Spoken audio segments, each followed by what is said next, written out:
लेकिन आज मैं आपको झारखंड राज्य के संदर्भ में और यहाँ किस प्रकार से काम चल रहे हैं, कैसे लोग काम कर रहे हैं, और उसमें से पहला जो अभी आप सब लोगों ने देखा होगा कि खास करके पिछले दिनों धनबाद में कोयला कारोबारियों के घरों पर ईडी ने काफी छापामारी की। तो स्वाभाविक है कि आप सबको ध्यान में है कि वो धनबाद कोयला के नाम से या कोयला नगरी के नाम से ही वो प्रसिद्ध है।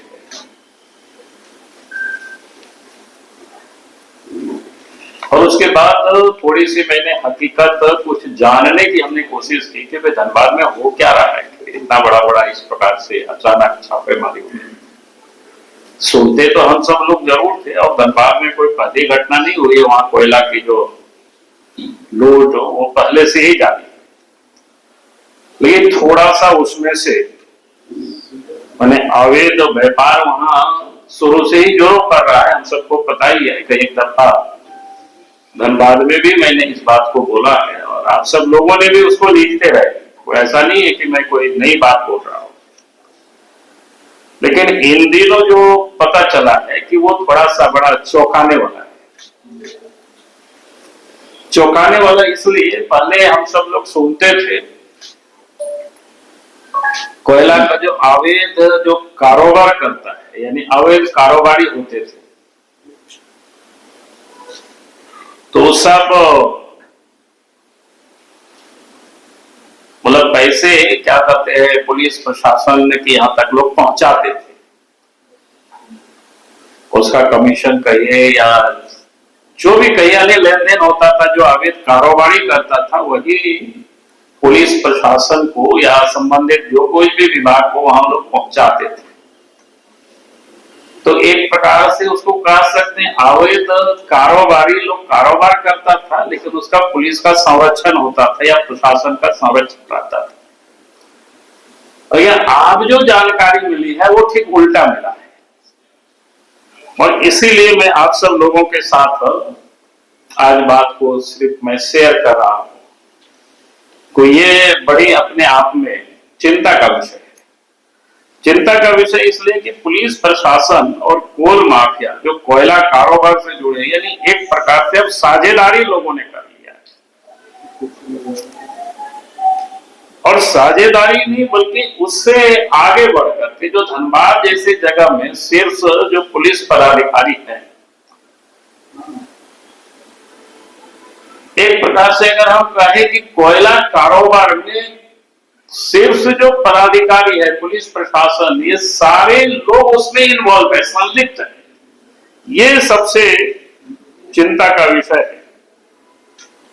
यानी आप कह सकते हैं कि सीधा सीधा इस धंधे को ये लोग संचालित कर रहे हैं। खतरनाक स्थिति है। बड़े दोनों में अंतर हुआ कि पहले कोयला माफिया को हम लोग सुनते थे, कोयला अवैध कारोबारी को सुनते थे, वो लोग ये करते थे तो पुलिस को पैसा पहुंचाते थे या प्रशासन को। लेकिन अब ये जानकारियां मिल रही है कि भाई पुलिस प्रशासन संरक्षण नहीं बल्कि ये लोग संचालित करवाते हैं।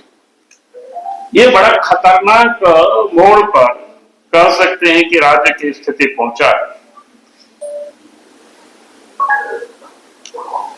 और धनबाद में जो कोयला का जो अवैध कारोबार होता है वो आप सबको पता है कि 2-3 क्षेत्र प्रमुख है। एक तो निरसा है, झरिया है, बाघमारा है, और इस क्षेत्र के अंदर क्या कहते हैं 20-25 ऐसे थाना ओपी पड़ता है। ये जो 3 ऐसे क्षेत्र बताए, और उन क्षेत्रों में छोटे बड़े 30 से 40 ऐसे क्या बोलते हैं अवैध साइट्स है जहां से कोयला, अवैध कोयला जहां से निकाला जाता है। और चर्चा तो यहां तक है कि भाई चर्चा है साइट को प्राप्त करने के लिए, जो हमने कहा कि 30-40 जो साइट है इन सारे इलाकों में धनबाद जिला में, उन साइट को प्राप्त करने के लिए लोग चर्चा है कि भाई हाउस से परमिशन आवश्यक होता है। अब हाउस आप लोग पूछेंगे भाई कौन सा हाउस, आप सब लोग उसको पता करना। और ये चर्चा है कि भाई हाउस से परमिशन होता है, हाउस से परमिशन, जब हाउस से सीधा एसएसपी को टेलीफोन जाता है और तब फिर वो अप्रूव होता है। यानी काम किसको दिया जाए उसका अप्रूव होता है। अप्रूव होने के बाद भी एडवांस के रूप में लोग कहता है कि 1 करोड़ रुपया जमा करना पड़ता है और उसके बाद साइट अलाउट होता है। वो एडवांस के रूप में, जिसको बोलते हैं ना, कहीं देहाती शब्दों में कहते हैं पगड़ी, कहीं कुछ ले ली, इस टाइप के लोग बोलते हैं, तो देना पड़ता है। और उसके बाद उनको उस क्षेत्र में लगा दिया जाता है जो आपको हमने कहा कि 30-40 जो साइट है उसमें से। और उन क्षेत्रों से प्रतिदिन जो सूचना एकत्र करने की हमने कोशिश की तो 150 से 200 ऐसे ट्रक कोयला निकलता है।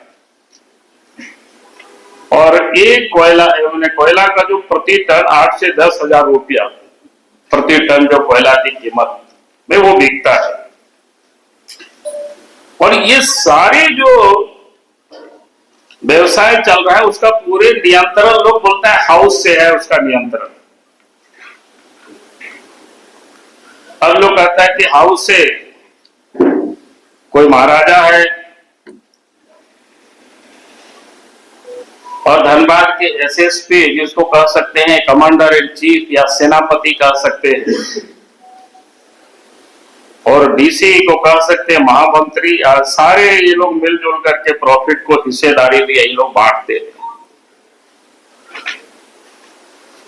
और इस धंधा में थाना प्रभारी, इंस्पेक्टर, डीएसपी, सिटी एसपी, ग्रामीण एसपी, एसडीओ, खनन अधिकारी, अंचल अधिकारी, सबका हिस्सा बिल्कुल तय रहता है।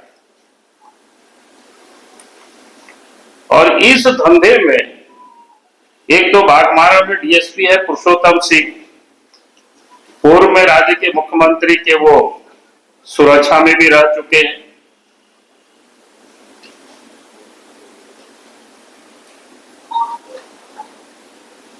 मतलब वो क्या कह सकते हैं, वहां के एसपी के दाहिना हाथ है और एक इंस्पेक्टर है अजीत सिंह, वो बाया हाथ है एसपी के वहां के।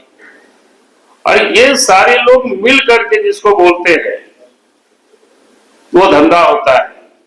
और यहां तक कि ये जो 2 नाम आपको बता रहे हैं, ये लोग जो थाना को भी बोली लगवाते हैं, मालदार थाना कौन है, कम क्या थाना है, और फिर थानेदार का वहां पोस्टिंग होता है। और यहां तक भी जानकारी मिल रही है कि एसएसपी को मदद करने के लिए जमशेदपुर से कोई रितेश और विकास नाम करके उसके और भी लोग को बुला रखा है, जो कि पूरे लोग वसूली करते हैं। ये बिल्कुल सर्वत्र, धनबाद में 2-3 घंटे के लिए गए थे, आप समझने की मैंने कोशिश की थी तो लोगों ने बताया। उसके बाद कई एक साइट है वह लोगों ने बताया तो बड़ा चौंकाने वाले विषय है। कुछ साइट को अपने उदाहरण में बता रहा हूं आप सब लोगों को, कुछ साइट के बारे में जो जानकारी मिली। एक जो प्रमुख कोल ब्लॉक क्या बोलते हैं कोल साइट्स है, जैसा भावरा का, तो उस साइड में कोई अरविंद है और कर्ण करके है, ये दोनों एसएसपी के लोग हैं। फिर क्या बोलते हैं कुजामा है, आकाश है, मनीष है, ये भी क्या बोलते हैं एसएसपी के लोग। साइट है वहां एक अंजनी करके है, कोई काम देखता है, वो पंकज मिश्रा जो साहेबगंज के है उसके आदमी। फिर निरसा में कोई संजय सिंह है, काम देखता है 2 नंबर का, कोई एसएसपी के आदमी है। गोपाली चाक साइड से और बाय सबारा है करके कैलाश पांडे है, वो भी कोई एसएसपी का आदमी। फिर बरोरा, तितुलमारी, जमोनिया, राम कनाली, इन 3 साइड को बाघमारा के जो डीएसपी जिसकी हमने बताया कि आपको पुरुषोत्तम सिंह खुद चलवाते। इसके अलावा जीनागोड़ा, बरारी, अलगडीहा, लोधना, कोई गणेश यादव है, उनका बेटा कोई बेटू है, वो काम उस क्षेत्र में देखते हैं। और उसी प्रकार के सुदामडी तरफ में कोई शेखर करके है, फिर गुलाम क्रेसर है, ये सारे लोग मिलकर, और भी लोग होंगे जितना जो जानकारी मिले थी। तो इस प्रकार से पूरे कोल ब्लॉक को क्षेत्र में मैंने लूटने में और भी लोग लगे होंगे। लेकिन आश्चर्य ये विषय है कि भाई पहले हम लोग सुनते थे कोई माफिया कोयला चोरी करता है और पुलिस को कमीशन देता है, थानेदार को कमीशन देता है। यहाँ तो सुनते हैं कि यही लोग सारे काम करवा रहे हैं, यही लोग बांट रहे हैं, कौन साइड में कौन काम करेगा ये। तो इस प्रकार से ये जो कोयला लूट हो रही है, और इसलिए मैं कहूंगा कि जो जानकारियां मिली है, अगर वास्तव में सरकार कहीं भी इसमें इन्वॉल्व नहीं है तो इस पर तुरंत जांच होनी चाहिए और ऐसे लोगों पर कार्रवाई होनी चाहिए। और नहीं तो यही माना जाएगा कि भाई सरकार के संरक्षण में और हाउस के संरक्षण में ये सारे काम धंधे चल रहे थे। तो मुझे लगा कि क्योंकि विषय कोई सामान्य नहीं है, बहुत बड़ी घटना है, क्योंकि जिस प्रकार से अगर क्या बोलते हैं कि रखवाला ही अगर लूटने में लग जाए, रखवाला ही अगर सब कुछ लुटा दे, तो फिर वो जो कोई शेर या कविता हो तो मैं जानता नहीं हूँ सब, तो फिर बचाना राज्य को मुश्किल होगी।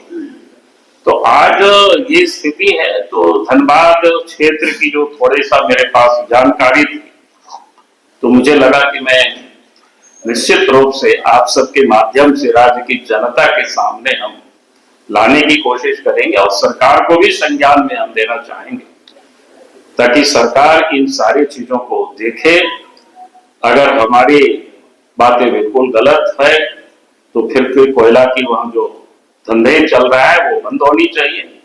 अगर वो बदसूरत उसी प्रकार से चलेगी तो हम यही मानेंगे कि भाई राज्य सरकार के मुख्यमंत्री के संरक्षण में सारे धंधा ये चल रहा है।